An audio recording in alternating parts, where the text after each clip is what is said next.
Time now for Guarantee of the Game, presented by AT&T. We know that in time, Vanderbilt football will be the best program in the country. As I stated a year ago, there are no cheat codes, no shortcuts, no hacks that will allow this to happen overnight. This is still about going the long, hard way, independent of the trends and the headlines generating the most attention right now in college football. Context is important here because Vanderbilt and Clark Lea were coming off of a season in which they went 2-10. That included a loss to East Tennessee State and a 2-point win over the UConn Huskies. Tomorrow, on Sunday, October 19th, the Vanderbilt Commodores could be ranked inside the top 10 of the AP poll for the first time since 1941. So I'll ask you, Maddie, is Clark Lea's bold prediction finally coming true? Hell yeah. 3 years later? Hell yeah, it is. I'm so excited I cut you off there. I apologize. No, but please. It is. And I think really where it starts is Tim Beck in this offense, right? Clark Lea's identifying his talent as an offensive coordinator, what this offense does. It's a modern version of the wing T, right? That's how I look at it. The play action passes, the vertical passing attack, but it's all about the formations, the shifts, the motions. It's unbelievable how they just allow their offensive line to get great blocking angles, right? The formations allow their star player, like Diego Pavia, the ability to make plays outside of structure while still continuing to stress defenses. Time of possession today, 36 minutes. 67 plays on offense. That was their greatest weapon. The way that they are able to attack defenses constantly, it's a full court press. You have to be gap sound disciplined as a defense. And this guy at the helm with his leadership and his toughness is really just that finishing touch they need to be a championship football team. Diego Pavia has 13 wins as the Vanderbilt starting QB. In the 5 previous seasons before he got there, Vanderbilt had 12 wins. Right. He's not only a winner that's infecting the program that he's within these last 5 years, but he's changed our entire perspective of Vanderbilt. I mean, his ability to scramble and fight for extra yards today was next level, and it impacted the game in so many different ways. And then now Vanderbilt's in a situation where we have to look at them as a contender in the SEC and for the national championship. No question about it. And you know what's impressive, too? 2 weeks ago, this team was playing at Alabama. They were tied at the half. They ended up losing that game by 16 points. And Clark Lea and Diego Pavia said going into this game, they were not going to play scared ever again. They were not going to play to lose ever again. And I think that was evident today against a really good LSU defense. It most definitely was. It was very evident. And that's why I feel like at that Alabama game, when that game was over, I looked at you guys and I was like, I believe Vanderbilt is still we felt good about them. A playoff football team from what I saw defensively, offensively. And that's what I love about it, too. It's like, it's a real team. There is no superstar that they're trying to feed the football to or go out of their way to please. It's all about the whole entire group. How many NFL guys are on Vanderbilt right now? Man, you know, more than you think. Really? More than we think. And I think as the process continues to go, right, we're going to see more of these guys kind of pop up on some of these lists. Good point. Right? But for right now, I feel like in the preseason, they just weren't sexy enough. They weren't popular enough as far as like that evaluation goes. But overall, that's why it's the greatest team game ever. You know what I see from Vanderbilt? Yeah. It may not be a team that has a bunch of NFL prospects, but it's a lot of guys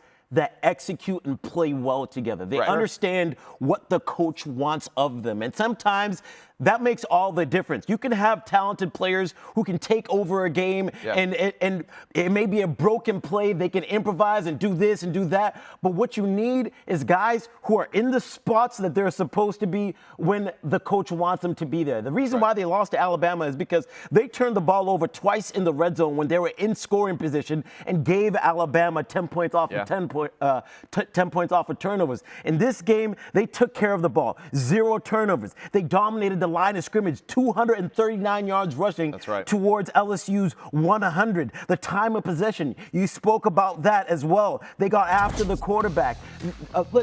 Look at this. Diego can do both. I love that our production crew came up with that. 6th game with 3 passing touchdowns and rushing touchdowns, tied for 5th in the SEC.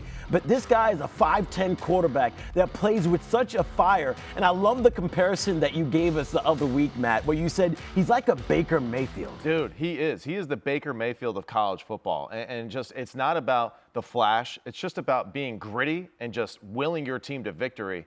And this is why it's the greatest position of all sports, and this is why this is the greatest sport. right, in the history because of just all of those things that we just mentioned, and that was great points. So that's the Vanderbilt side of things. Let's flip things over to the Bayou Bengals here because they picked up a potentially playoff eliminating loss. Right. With the schedule that they have remaining, when you look at Texas A&M and Alabama on the horizon, things don't look great.